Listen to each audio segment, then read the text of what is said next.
श्री राम जय राम। आज की कथा में आप लोग के स्वागत बा। काल सुनाओ जात रहे कि आखिरी समय में जैसन विचार होला आदमी के जन्म वैसे ही होला। वही हिसाब से सती जी पार्वती जी के रूप में जन्म ले ली। कई धर्म के लोग ना मानेला कि अगला जन्म होला, बाकी हमनी के धर्म सबसे पुरातन, सबसे प्राचीन, सबसे पुरान धर्म है और ये विज्ञान की कसौटी पर खरा धर्म बा। ये सब के हो जाना था कि न जाने कितना इस संसार में लोग बा जेकरा पिछला जन्म के बात भी याद रहेला। बहुत तरह के लोग ए पर पुस्तक भी लिखले बा। हमने के तो अपना भागवत पुराण में भी वर्णन बा कि राजा जड़ भरत तपस्या के मन भइल, वहां का तपस्या करे चल गई और उनका आश्रम में एगो हरिन के बच्चा रहे। वह हरिन से उनका लगाव इतना हो गई कि एक दिन नदी में पानी आयल, वह हरिन के बच्चा बह गई और वही मोह में, वही सोच में वहां का डूबल रहनी, वहां का शरीर शांत हो गई, मर गई नहीं। जब जन्म भइल तो वहों के जन्म एगो हरिन में हो गई। यह कथा भागवत में आवेला, रो लोग जानत हो गए। और हरिन बनला के बाद भी राजा भरत के सब बात याद रहे कि हम खाली मोह में पड़ गई और आखिरी में हरिने ध्यान में रहे, यही से हमारा जन्म में हरिन में भइल बा। फिर आदमी में वहां के जन्म भइल, फिर आगे के कथा बा। यहां सती जी के मन में यह भाव रहे कि हे नारायण, शिव जी के चरण में हमार जन्म जन्म अनुराग रहे, वह का पति के रूप में जन्म जन्म हमरा मिली। और वही कारण सती जी जैसे मरली, हिमाचल के घर में उनकर पार्वती जी के रूप में जन्म भइल। और जब से उमा पार्वती जी वो घर में अली, पूरा हिमाचल में खुशहाली आ गई, सब फूल खिले लगलन और 3 तरह के जो हवा बा, बयार बा, शीतल मंद सुगंधित बयार बहे लगल। साधु संत ऋषि मुनि सब वहाँ हिमाचल में पहुँचे लगल लोग और हिमाचल वो लोग के रहे खातिर व्यवस्था करे लगले। सबके यहाँ धन के वर्षा होके लागल, खुशी की वर्षा होके लगल। वही समय पे नारद मुनि के मन में विचार आयल कि जगदम्बा भवानी फिर से लीला करे आयल बाड़ी, तो चल के देखी का लीला करता रे। गोस्वामी जी वर्णन करत नहीं। नारद समाचार सब पाए, नारद समाचार सब पाए, कौतुक ही गिरी गेह सिधाए, कौतुक ही गिरी गेह सिधाए। नारद समाचार शैलराज बड़ आदर कीन्हा, पद पखारी बर आसन दीन्हा, पद पखारी बर आसन दीन्हा। नारद समाचार सब पाए, नारद समाचार। नारद जी का ये समाचार जब मिलल कि जगदम्बा भवानी अवतार ले बाड़ी, हिमाचल के घर में पैदा भइल बाड़ी, तो नारद जी वहां चहुप गईनी। शैलराज हिमाचल जन रले, नारद जी के वहां का स्वागत करनी, सत्कार करनी, चरण पकड़नी, सिंहासन पर बैठैनी। अब मन में जिज्ञासा भइल, हमनी के समाज में एगो प्रचलन बा बहुत पुरान काल से कि कोनो संत महात्मा साधु आ जाए तो लोग अपन भविष्य पूछे लगेला। ये समस्या हमनियों के सामने आवेला कि जहां जाई लोग हाथ लेके सामने आ जाला कि बाबा तनी देखिए हमरा भाग में कुछ लिखल बा।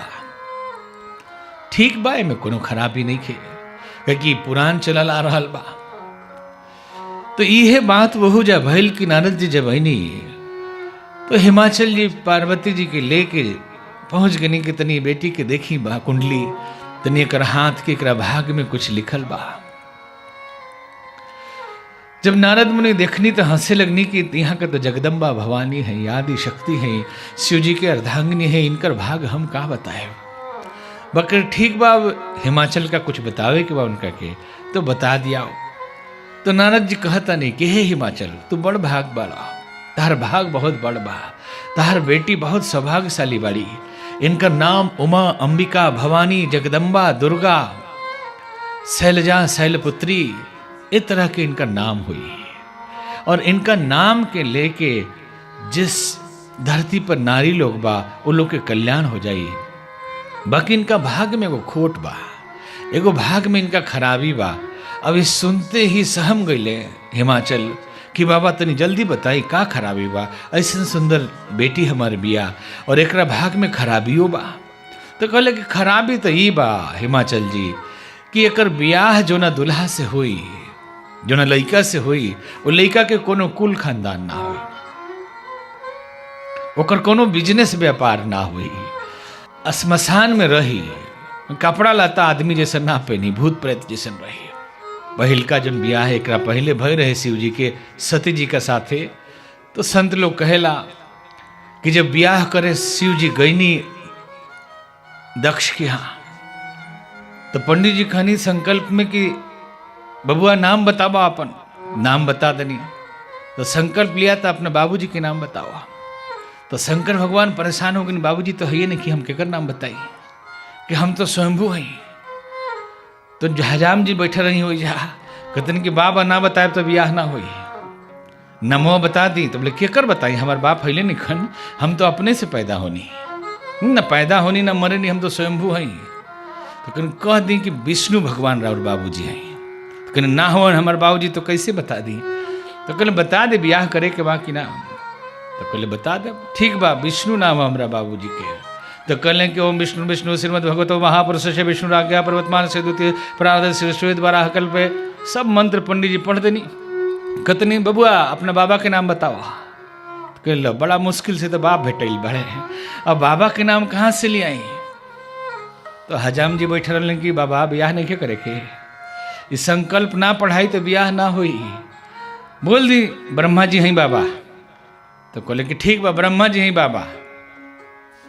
तो फिर कहते रहे कि पंडित जी कि तनी पर बाबा के नाम बताई। तो बड़ा मुश्किल हो गई, तीन जने बा लोग। कहले विष्णु जी हमारे बाप हुए, बाबा हुए ब्रह्मा जी। तो हमारे बाप विष्णु जी, हमारे बाबा ब्रह्मा जी और उनकर बाप हम। दक्ष के यहाँ ब्याह करे गए रहा है। एगो बात बतावे कि मन आ गई है यही प्रसंग में कि जोन जग भय रहे, जोना में सती जी शरीर छोड़ली, वो जग के बारे में कुछ बताओ कि मन भइल बा। श्री राम जय जय राम। कि एक बार जब दक्ष का प्रजापति के पद मिलल तो दक्ष के स्वागत में 33 कोटि देवता लोग आए। और 33 कोटि देवता जब चौपन लोग वहां, तो उनमें शंकर भगवान भी रनी। 32 करोड़ 99 लाख 99 हजार 999 देवता लोग खड़ा होकर स्वागत कैलस। बाकी शंकर भगवान ध्यान में बैठल रह गई, वहां के ध्यान ना रहल कि दक्ष जी आ गई बनी। सब लोग स्वागत कैल, जय जयकार भइल। दक्ष का बड़ा क्रोध आयल कि हमरे दमाद हमारा अपमान करता, ये इतना देवता लोग सब स्वागत कैलक, ये हमारे दमाद भी नहीं करत। दक्ष का ही ना सोचे के चाहिए, दमाद तो ऐसे ही पूज्य होले, उनकर स्वागत कैल जाला, उनका से ना करवानी एकरा खातिर दुखी हो गई। लोग कहला जमाता दसम ग्रह, 9 ग्रह होला, दमाद होला 10वां ग्रह। 9 ग्रह शांत हो जाई आसानी से, तो 10वां ग्रह जल्दी शांत ना होला। यहाँ उल्टा होता कि दक्ष जी अपना जमाई, अपना पाहुन पर नाराज हो गई नहीं। और नाराज भइला के बाद मन में उनका विचार आयल कि हम इनका के अपमानित करें, हम इनका के अपमानित करें। और यही अपमानित करे खातिर दक्ष जी वो जग रखनी। इस मन में विचार भइला ही बतावे के कि संसार में दक्ष के मतलब का होला। दक्ष शब्द जो हिंदी में बा, ओकरा के अंग्रेजी में कहल जाला इंटेलेक्चुअल, प्रवीण, बुद्धिमान, बेसी दिमाग वाला आदमी। दिमाग तो ठीक बा, बेसी दिमाग हो जाओ तो आदमी के शांति से ना रह देवे, टेंशने में रही आदमी बेसी दिमाग वाला। तो जे भी इस संसार में दक्ष बा, जो ज्यादा बुद्धि वाला बा वो वर्तमान में कभी ना जिएला, आज में अभी में कभी ना जिएला। वो भूतकाल के पिछला बीतल चीज के लेके सोचत रही कि फलाना जी हमरा के हई कह दिले रहे, हो हमरा के गरिया दिले रहे, हमार ओजा अपमान भ गई रहे, और इहे सब टेंशन में चलत रहेला ये दक्ष लोग। और ओकरा बाद उनका चिंता रहेला भविष्य की कि अब का होई, अब हमार जीवन के का होई, हमार लड़का कब सेट हुई, आज का करे के बा एमे वो ना जिएला, यही में जिंदगी निकलत चल जाला। अंग्रेजी में क्यों लिखले बा कि past is history and future is mystery but present is a gift. Past is history and future is mystery, present is a gift. अंग्रेजी जी पढ़ेला वो बोझी कि प्रेजेंट के उच्चारण से बदल दिए तो दो गो अर्थ हो जाला, प्रेजेंट और प्रेजेंट। एगो के अर्थ होला उपहार गिफ्ट, आ एगो के होला वर्तमान। तो ये वर्तमान जोन बा उहे उपहार है, उहे गिफ्ट है, वो प्रेजेंट है, एकर उपयोग होके के चाहिए। और वो कथा में का भइल, जब सब देवता लोग स्वागत करे खातिर खड़ा भइल, शंकर भगवान ध्यान में रही ना उठनी। कहल जाला कि हमनी के यहाँ आदमी के जो 6 महीना होला, देवता लोग के 1 दिन होला। हमनी के 6 महीना के दिन के बराबर देवता लोग के 1 दिन होला, और हमनी के 6 महीना के रात के बराबर देवता लोग के 1 रात होला। और देवता लोग जब कई कल्प गुजार देवला तो ब्रह्मा जी की 1 पल होला, और ब्रह्मा जी अपना पद पर कई युग बनल रहेले तो शंकर भगवान के 1 पल होला। अब वो बीच में कतना इंद्र अइले, कतना गइले, कतना ब्रह्मा बदलैले, कतना गइले, कतना दक्ष अइले, कतना गइले, शिव जी का पता बा। अब हाथी चल जात हो को कहीं, एगो चींटी कहो ए हाथी हमरा के प्रणाम ना कइला, तो हाथी का फर्क पड़ता है कतना चींटी अइली कि ना तू प्रणाम ना कइला हाथी, हम चींटी लोग के राजा बनल बनी। देखो हमने कहीं बाजा बजता और हमार स्वागत होता, तू ना स्वागत कइला हाथी होके। अब बूझी कि चींटी के स्वागत करी हाथी, हाथी का बुझाता कि कतना वो घरी चींटी लोग राजा बनता और कतना लोग चल जाता। तो समस्या ये बाए दक्ष लोग के साथ, बुद्धिमान लोग के साथ कि वर्तमान के उपयोग ना कर डालो। एगो घर में एगो व्यापारी के शिष्य के घर में हम गईनी, तो उनको मेहरारू आइली खुश होके गोड़ लगली, खली कि बाबा बड़ा खुशी के समय बार वो आइल बनी, हमनी के बिजनेस में 50 लाख के फायदा भइल बा महीना में। तो बड़ा खुश भईनी हम हूँ कि भाई चेला बालों के लोग के फायदा हुई तो हमनी के आश्रमों के फायदा हुई। तले सेठ जी उन्हें से आवत तनी मुंह लटकौले। हम पूछनी का बात बा सेठ जी, काहे मुंह लटकैले बनी? तो मत कहीं बाबा बिजनेस में 30 लाख के घाटा हो गई बा। तो हम पूछनी कि रौरा मेहरारू के बिजनेस अलग है और राउर अलग है, तो ना बिजनेस हुआ तो एक बा हमनी के। तो वो कहता रही कि 50 लाख के फायदा भइल बा, वो कहता नहीं कि 30 लाख के घाटा भइल बा। अरे मत कहीं, हम सोचले रहनी कि 80 लाख के फायदा हुई, 50 लाख के फायदा भइल तो 30 लाख के तो घाटा हो न गई। तो हम टेंशन में कई दिन से सूतत नहीं की, कई रात हो गई कि हमरा 30 लाख के घाटा हो गई। अरे जोन 50 लाख मिलल बा ओकर खुशी मनाई, जोन रहले ना रहल राहुल ओकरा खातिर काहे रोवतनी? तो जोन हमार नहीं खे ओकरो खातिर हम रोए नहीं। ये बुद्धिमान लोग दक्ष लोग के साथ ही होला। श्री राम जय जय राम। कथा के प्रसंग असली हमनी के चलत रहला कि नारद जी आइल बनी हिमाचल के घर में, ये देखे खातिर कि जगत जननी जगदम्बा भवानी अवतार लेके आइल बनी। तो का करता नहीं, नारद जी के लगे छोटी सी पार्वती जी के हिमाचल जी ले आवतनी, कहतनी कि बाबा एक भाग्य देख के बताई। नारद जी भाग्य बताइनी, उमें सब निमन उमन बताइनी। एगो बात कह देनी कि एकर जोन दुल्हा मिली उस शमशान वासी हुई, घर द्वार ओकर ना हुई, ओकर केहू रिश्तेदार माता पिता ना हुई। इस सुन के बहुत दुखी भइले हिमाचल। कह लगले कि बाबा कोनो उपाय करी, कुछो करी कि एकर भाग बदल जाओ। ऐसन सुंदर बेटी मिलल बिया और ये दुर्भाग्य हो गई कि बिना कुल खानदान के, बिना व्यापार के, बिना धन दौलत के, बिना खेती किसानी के कैसे ब्याह कर देव। तो नारद जी कहता नहीं, कह मुनीस हिमवंत सुनो, जे विधि लिखा लीला, देव तनुज नर नाग मुनि ओ न मेट निहार। नारद जी कहता नहीं, हिमाचल सुना, विधाता जोन लीलार पर लिख देले, देवता मनुष्य नर नाग किन्नर केहू ओकरा के नइखे मिटा सकत। जोन विधाता भाग में लिख देले बनी उहे होखे आला बा, ओमे से कुछ भी टालल नइखे जा सकत, ओकरा के कुछ भी नइखे बदल जा सकत। हिमाचल गोड़ धाके नारद मुनि के रोए लगले, कहे लगले, बाबा हम सुनले बनी साधु संत के तपस्या होला, वो लोग की कृपा से भाग भी बदल जाला, और रुआ तो परम भक्त बानी, भगवान के दरबार में राउर आना जाना खुला बा, रुआ कोनो कृपा करी एकर भाग्य बदल जाओ। तो कहतनी नारद जी कि समर्थ कहो न दोष गोसाई, रवि पावक सुरसरी की नाय। कि एगो समर्थ व्यक्ति हम बताओ तनी जो ना में सब दोष बा, बाकी ओकर ई दोष ना मानल जाला। शंकर भगवान ऐसन बानी कि यदि उनका से ब्याह हो जाओ तो उनका में यह सब दोषवा बा, बकरी एको को दोष ना मानल जाला, लोग उनका के पूजे ला, सब होला के बाद भी। अबे चौपाई के लोग गलत अर्थ लगावेला, कह देवेला लोग समर्थ को ना दोष को साई, कि जे समर्थ बा जे बड़ बा ओकरा दोष ना लागेला। बकरी यहाँ कहा था समर्थ कहो ना दोष गोसाई। एगो समर्थ आदमी हम बताओ तनी जेकरा में सब दोष रहला के बाद भी दोष ना कहाला। लेकिन वो होई कैसे, उनका से ब्याह होई कैसे, ओकरा खातिर रुआ बेटी के तपस्या करे के पड़ी।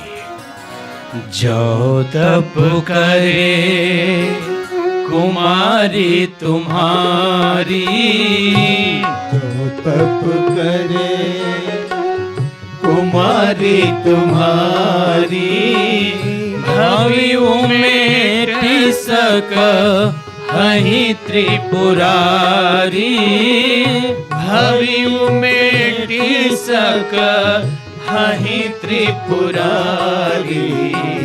जो तप करे यद्यपि बर अनेक जग माही, यद्यपि बर अनेक जग माही, एहि कह शिवत जी दूसर नाही, एहि कह शिवत जी दूसर नाही। जो तप करे कुमारी तुम्हारी, जो तप करे। नारद जी कहते ने, हे हिमाचल, यदि राउर कन्या तपस्या खातिर तैयार होको तो एकर भाग्य त्रिपुरारी भगवान महादेव बदल सकता नहीं। भाग्य जो लिखल बा वो जल्दी ना मिटे, बकरी हो नियम बा कि तपस्या में बहुत शक्ति बा। बड़ा से बड़ा लोहा के तप से, तप मतलब गर्मी से पिघलावल जाला, और सोना के भी कुंदन बनावल जाला। तपस्या में खूबी बा कि आदमी की प्रकृति बदल दी, ओकर जीवन बदल दी, तपे से सृष्टि बनल बा। गोस्वामी जी आगे लिखा था नहीं, तप बल रचई प्रपंच विधाता, तप बल विष्णु सकल जग त्राता, तप बल विष्णु सकल जग त्राता, तप बल रचई तप बल शंभु करहि संहारा, तप बल शेषु धरहि महि भारा, तप आधारे सब सृष्टि भवानी, करहि जाई तपो अस जिय जानी, तप बल रचई प्रपंच विधाता, तप बल रचई। नारद मुनि समझावत नहीं हिमाचल के कि हे हिमाचल, निराश मत होका, तपस्या में बहुत बड़ी शक्ति बा, बड़ शक्ति बा। तब से तो भगवान ब्रह्मा जी इस सृष्टि प्रकट करेनी। ब्रह्मा जी खातिर कहल गिल बा कि जब सृष्टि के रचना भइल के तो विष्णु जी के नाभि से कमल निकलल और ब्रह्मा जी ऊपर विराजमान रनी आकाशवाणी भइल कि हे ब्रह्मा जी 10,000 वर्ष तपस्या करें तो सृष्टि रचना के शक्ति आई। 10,000 वर्ष ब्रह्मा जी तपस्या करनी तो सृष्टि की रचना भइल। और तब के आधार पर विष्णु जी पालन करनी, तब के आधार पर शंकर भगवान एकर संहार करनी और तब के आधार पर शेष नाग जी पृथ्वी के सृष्टि के धारण करेनी। हे भवानी इशारा करनी नारद मुनि भवानी जी की तरफ कि ये समझ ली हृदय में और वह तपस्या करें, तपस्या से भाग्य बदल जाई। आए 2 मिनट कथा के समापन से पहले भगवान नाम के कीर्तन कर लिया। जय राम लला जय जनक लली, जय जय हनुमत बजरंग बली। जय राम लला जय जनक लली, जय जय हनुमत बजरंग बली। जय जय हनुमत बजरंग बली, बजरंग बली। जय राम लला जय जनक लली, जय जय हनुमत बजरंग बली। जय राम लला जय जनक लली, जय जय हनुमत बजरंग बली। जय जय हनुमत